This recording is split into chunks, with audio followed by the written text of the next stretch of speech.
Tales from the Zone, The Time Traveler. Looking back on it, the arrival of the time traveler was the complete opposite of dramatic. At first, there was no one there, and then there was. No flash of light, no blast of sound. The time traveler simply appeared out of nowhere.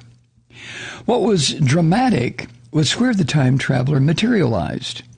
He appeared just behind Blake Arnold and Lorene Whitcomb, the co-hosts of KLRB's Good Morning Meridian, at exactly 4:32 a.m., 2 minutes into the broadcast. The most obvious aspects of the time traveler was that he was incredibly old and that he was pointing a gun directly at the hosts of Idaho's least favorite morning TV show. I was in the studio's control room at the time, and I could see everything that was happening on the floor. The first thing the time traveler did was cock his gun. I don't know anything about guns, but it looked like one of those six-shooters I've seen in old John Ford westerns. The two people in the control room clearly heard the sound carried over Blake and Lorene's mics. The second thing that happened was Blake Arnold fainted and slumped off his chair onto the floor. I guess being a local celebrity presiding over the grand opening of the Suds and Scrub Car Wash, or supplying color at a televised annual Junior Boosters County Fair, hadn't prepared old Blake Arnold sufficiently to look down the barrel of a gun. But Lorene Whitcomb was made of sterner stuff. She knew if she could get through this, whatever this was, she might be able to parlay it into a better job in a larger market. I'd been an intern at KLRB for the past 2 years, which meant I worked all the shit jobs at the station. One of my jobs was to get up at the ungodly hour of 3 a.m. and get down to the station by 4 to be at the beck and call of Dave Samuels, the director of Good Morning Meridian. Dave ran the 3 cameras on the floor by computer from the control room. No cameramen necessary. The only people at the station were Larry, the security guy, snoozing at his desk in the lobby, me, and Dave in the control room. Blake and Lorene, and the time traveler. Dave checked to see if the program was being recorded and then told me to call the cops. He was concentrating on what was going on down on the floor because he too thought he might be able to use this, if this turned out to be any good, so he could get out of Meridian. That left me to call the cops, which I did, just not right then. I was too interested in what was going on down there. Then the time traveler spoke. "What day is this?" asked the old man. Lorene replied, "Friday, December 10th. The old man shouted, "The year! Tell me the year!" "2021, said Lorene. The old man sighed. "I got into this time machine on Wednesday, December 10th, 1958. There were 5 of us working the lab on the project. We didn't know what would happen. We always knew it would be a one-way trip. The device couldn't send anything back into time, only forward. We could send objects into the future, but we never knew what exactly happened to them. In order to know, we had to choose among us who would go into the future."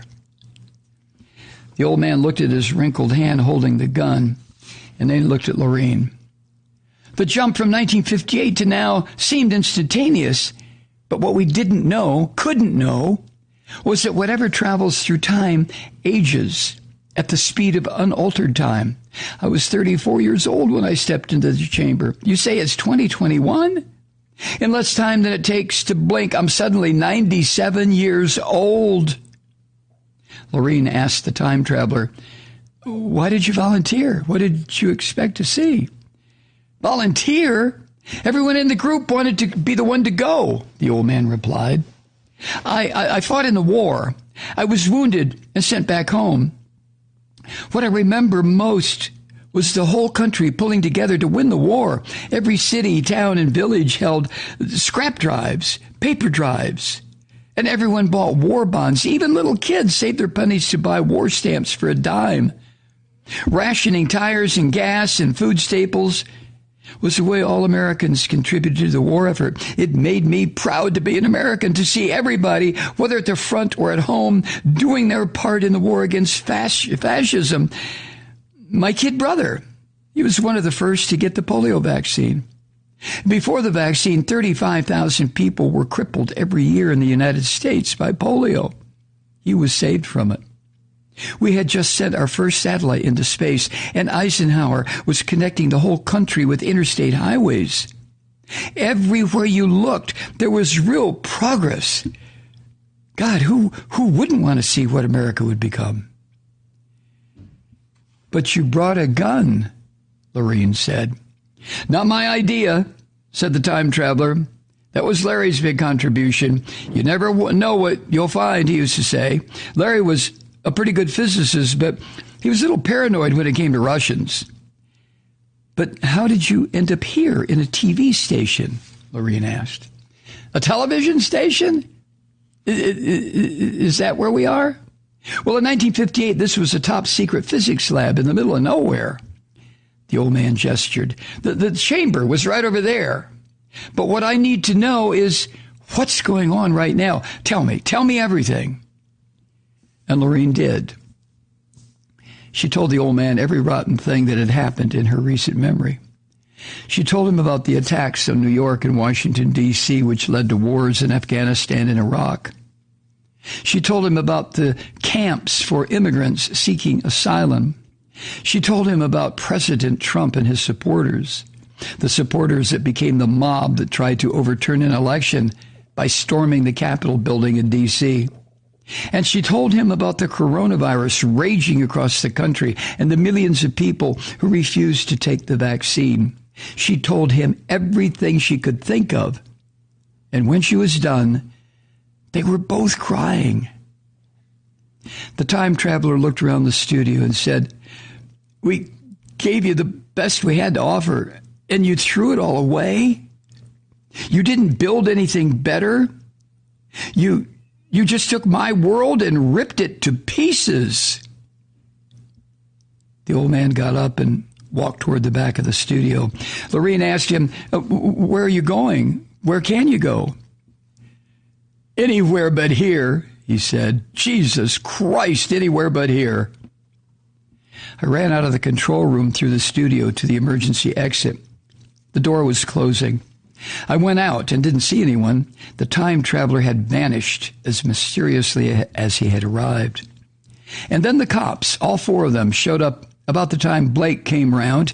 He just looked embarrassed while two of the cops questioned him. The other two searched the building. They didn't find anyone either. The only crime, if you want to call it that, was an old man waving a gun around before he left the building. I saw Lorene and Dave talking about what to do with the recording. To show you how popular Good Morning Meridian is, nobody called the station. I guess whoever is up that early in the morning is more concerned with coffee instead of time travel. After everything died down, I told Dave I was going home for the rest of the day. He didn't care. Interns don't rate concern. I got in my car and drove off.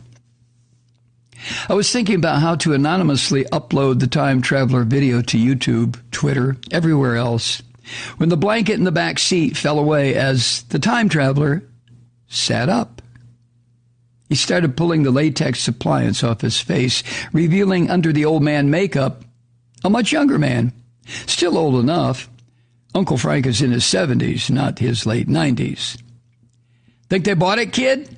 he asked me. "I don't know, Uncle Frank. On the video, the screen effect of your appearing out of nowhere fooled Dave. Blake and Lorene were looking straight ahead into the camera so they didn't see you. And I think Lorene believed every word towards the end. Do you think it was worth it?" As he pulled off the wrinkled latex chin, Frank said, "I'll tell you what I do know, kid. Nobody gives a shit about what an old man thinks. But they might listen to a time traveler."